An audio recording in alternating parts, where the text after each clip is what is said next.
जेव्हा घरातला कर्ता पुरुष जातो तेव्हा कुटुंबाला सावरण्याऐवजी काही लोक त्याच कुटुंबाला कमकुवत करण्याचा प्रयत्न करतात। राष्ट्रवादी काँग्रेसमध्ये सुनीत्रा पवारांसोबत अगदी हेच घडताना दिसलं। पक्षावर ताबा मिळवण्यासाठी एका गटाने थेट सुनीत्रा वहिनींचा जाहीर अपमान करायला सुरुवात केली।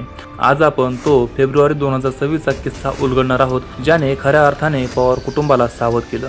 सुनील तटकरे हे अजितदादांचे अत्यंत विश्वासू आणि पक्षाचे संकटमोचक मानले जायचे, पण अजित पवार गेल्यानंतर तटकरेंच्या महत्त्वाकांक्षा अचानक वाढल्याची चर्चा राजकीय वर्तुळामध्ये सुरू झाली। राज्याचे महत्त्वाचे निर्णय घेण्याचे अधिकार त्यांना हवे होते आणि याच कारणामुळे पक्षातल्याच काही गटांनी त्यांच्या विरोधामध्ये बंड पोखरायला सुरुवात केली। या सगळ्या संघर्षांचा टर्निंग पॉइंट ठरली ती फेब्रुवारी 2026 मधली एक पत्रकार परिषद। सुनीत्रा पवार मीडियाशी संवाद साधत होत्या, त्या काहीतरी महत्त्वाचं बोलणार, तोच पक्षातल्याच काही वरिष्ठ नेत्यांनी त्यांना मध्येच थांबवलं आणि मीडियासमोर अत्यंत धक्कादायक कारण दिलं। त्यांची मनस्थिती सध्या ठीक नाही, त्यामुळे हा कार्यक्रम इथेच थांबवूया। मित्रा, हा व्हिडिओ सोशल मीडियावर वाऱ्यासारखा व्हायरल झाला होता, हे तुम्हाला आठवतच असेल। राज्याच्या राजकारणामध्ये एका मोठ्या नेत्याच्या पत्नीला पक्षाच्या चेहऱ्याला जाहीरपणे मनस्थिती ठीक नाही असं सांगून थांबवणं हा पवार कुटुंबाचा खूप मोठा अपमान होता।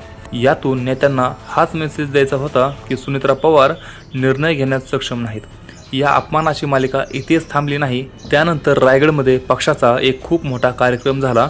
तिथे जे घडलं त्याने पवार समर्थकांच्या संतापाचा स्फोट झाला। त्या कार्यक्रमाच्या संपूर्ण बॅनर्सवरून अजित पवार आणि सुनीत्रा पवार यांचे फोटोज गायब होते। तिथे फक्त आणि फक्त सुनील तटकरे आणि त्यांच्या कुटुंबियांचे फोटो झळकत होते। म्हणजे सत्ता संघर्ष कशाला म्हणतात हे नीट ह्या व्हिडिओमध्ये तुम्हाला समजून येईल। अजितदादांच्या स्वतःच्याच पक्षात त्यांच्याच कुटुंबाला साईडलाईन करून एक स्वतंत्र शक्ती केंद्र उभं करण्याचा हा उघड प्रयत्न होता। पण म्हणतात ना, वादळापूर्वीची शांतता नेहमीच भयंकर असते।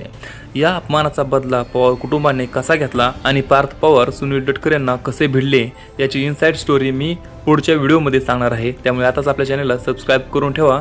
व्हिडिओ आवडला असेल तर व्हिडिओला लाईक करा आणि तुमच्या मित्रांना शेअर करा। आपण भेटूया पुढच्या व्हिडिओमध्ये। तोपर्यंत जय हिंद, जय महाराष्ट्र।